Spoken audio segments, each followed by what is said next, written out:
Last video में हमने देखा कैसे हम टेबल के ऊपर बेस्ड स्लाइसर को ऐड करके अपने डेटा को फिल्टर कर सकते हैं, लेकिन इस वीडियो में हम एक लेवल आगे बढ़ेंगे और देखेंगे कैसे हम पिवट चार्ट और टेबल को क्रिएट करके स्लाइसेस ऐड कर सकते हैं और पिवट टेबल और चार्ट को स्लाइसर से कनेक्ट करके जो हमारी समरी आ रही है, यानी कि जो डेटा एनालिसिस हो रहा है, उसको डायनामिक बना सकते हैं। तो यहाँ पे हमारे पास एक पिवट टेबल है और पिवट चार्ट है जो कि लास्ट वीडियो में जो हमने डेटा यूज़ किया था उस डेटा के ऊपर बेस्ड है, और यहाँ पे हमने स्लाइसेस को ऐड कर रखा है। और अब ये पिवट टेबल और पिवट चार्ट ये दोनों ही चीज़ें स्लाइसर से कनेक्टेड है। तो अब जैसे ही मैं यहाँ पे प्रोडक्ट पे क्लिक करूँगा तो पिवट टेबल के साथ साथ जो समरी है वो भी ऑटोमेटिकली अपडेट होती रहेगी।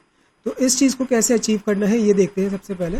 तो यहाँ पे सबसे पहले हम जाएंगे अपनी लास्ट शीट की तरफ और इस डेटा सेट को कॉपी करके एक नई वर्कबुक में पेस्ट करेंगे। उसके बाद इस डेटा को सिलेक्ट करके, यानी कि इस पूरी रेंज को सिलेक्ट करके हम एक पिवट टेबल इंसर्ट करेंगे। तो यहाँ पे हमारे पास दो ऑप्शन होते हैं, या तो हम टेबल्स वाले ग्रुप में जाके पिवट टेबल को इंसर्ट कर सकते हैं या फिर हम चार्ट्स वाले ग्रुप में जाके पिवट चार्ट को इंसर्ट कर सकते हैं। इसमें फ़र्क इतना होगा कि जो पिवट चार्ट है उसमें टेबल के साथ साथ चार्ट भी ऑटोमेटिकली ऐड हो जाएगा, लेकिन जो पिवट टेबल है उसमें खाली टेबल ऐड होती है, चार्ट हमें अलग से ऐड करना पड़ेगा। तो इसको और भी आसान बनाने के लिए हम पिवट चार्ट को जो ऑप्शन है उसको चूज़ करते हैं और एक पिवट टेबल और पिवट चार्ट इंसर्ट करते हैं इसी वर्कशीट के अंदर। आप देख सकते हैं हमारे पास पिवट टेबल के साथ साथ चार्ट्स भी आ चुका है।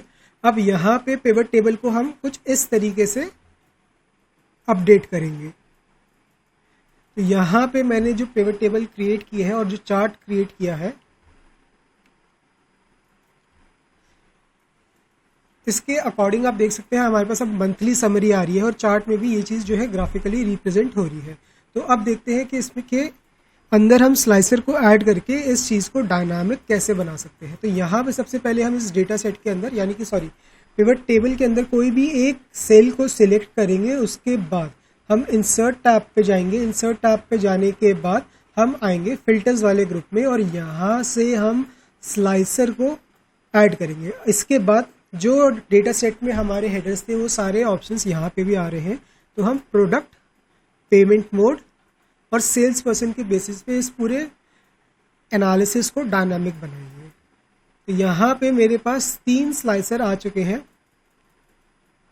प्रोडक्ट का है, प्रोडक्ट पेमेंट मोड का है और सेल्स पर्सन का है। अब अगर मैं देखना चाहूँ कि जॉन की हर मंथ की सेल कितनी है, तो मैं जॉन पे क्लिक करूँगा तो जॉन का जो डेटा है वो अपडेट हो जाएगा। तो जॉन ने सिर्फ अप्रैल और अक्टूबर में ही सेल की है, उसकी जानकारी हमको यहाँ पे आ गई है। अब डेविड पे क्लिक करूँगा तो डेविड की डिटेल्स आ जाएंगी। एमा पे क्लिक करूँगा, एमा की डिटेल्स आ जाएगी। जॉन पे क्लिक करूँगा तो जॉन की डिटेल्स आ जाएगी। और यहाँ पे मैं चाहूँ तो मल्टीपल सेल्स पर्सन की सेल को भी देख सकता हूँ। मेरे को कंट्रोल की का यूज़ करना होगा और मैं एक एक करके जिन जिन सेल पर्सन का मुझे जो डेटा है वो देखना है तो उनको मैं सिलेक्ट करूँगा।